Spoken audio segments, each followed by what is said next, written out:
Mesdames, messieurs, bonjour et bienvenue dans ce premier rendez-vous de la semaine sur l'Économiste TV.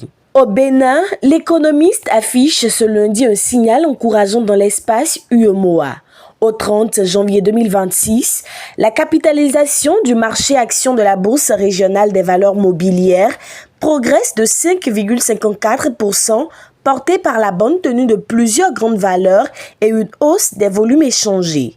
Les transactions totalisent 31,18 milliards de francs CFA pour 33,5 millions de litres échangés, soit une progression annuelle de 178,46%, traduisant un niveau d'activité soutenu sur le marché régional. Sur le terrain du climat des affaires, le Bénin enregistre également des avancées remarquées à l'échelle régionale. Selon le rapport Business Ready 2025 de la Banque mondiale, le pays se classe premier dans l'UEMOA et deuxième dans la CEDEAO avec un score global de 66,94 points. Le Bénin se distingue particulièrement en création d'entreprises avec 84,51 points ainsi qu'en services publics essentiels avec 113,53 points malgré des performances plus modestes en matière de règlement des litiges et de concurrence des marchés. Dans l'actualité malienne, une décision judiciaire vient marquer un tournant au sein de l'UEMOA. Le 28 janvier 2026, la Cour de justice de l'UEMOA a annulé les sanctions économiques et financières imposées au Mali en janvier 2022, estimant que ces mesures ne reposaient pas sur une base légale. Cette décision ouvre la voie à une normalisation progressive des relations entre le Mali et l'organisation régionale avec des perspectives favorables sur le plan économique. Toujours au Mali, l'économiste souligne la volonté de Bamako de renforcer ses partenariats stratégiques. Le 29 janvier 2026, le président de la transition Assimi Goïta a reçu les nouveaux ambassadeurs du Mali en Angola et au Rwanda.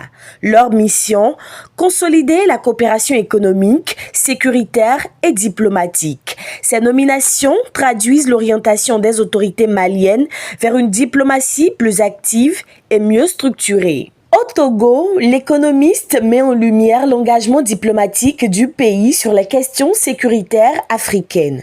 Mandaté par l'Union africaine, Faure Gnassingbé a conduit une mission diplomatique au Rwanda et au Burundi dans le cadre des consultations pour la paix dans les régions des Grands Lacs. À travers des échanges avec les dirigeants régionaux, le président du Conseil réaffirme une approche africaine fondée sur le dialogue et la concertation en vue de contribuer à la réduction des tensions, notamment à l'est de la RDC. Enfin, toujours au Togo, une initiative innovante vise à faciliter l'accès des femmes à la formation professionnelle.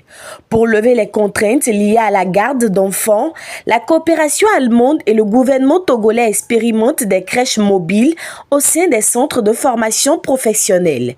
Cette solution permet aux mères de jeunes enfants de suivre des formations qualifiantes dans de meilleures conditions, renforçant ainsi l'employabilité féminine et l'égalité des chances. C'est tout pour ce premier numéro de votre revue de presse de la semaine.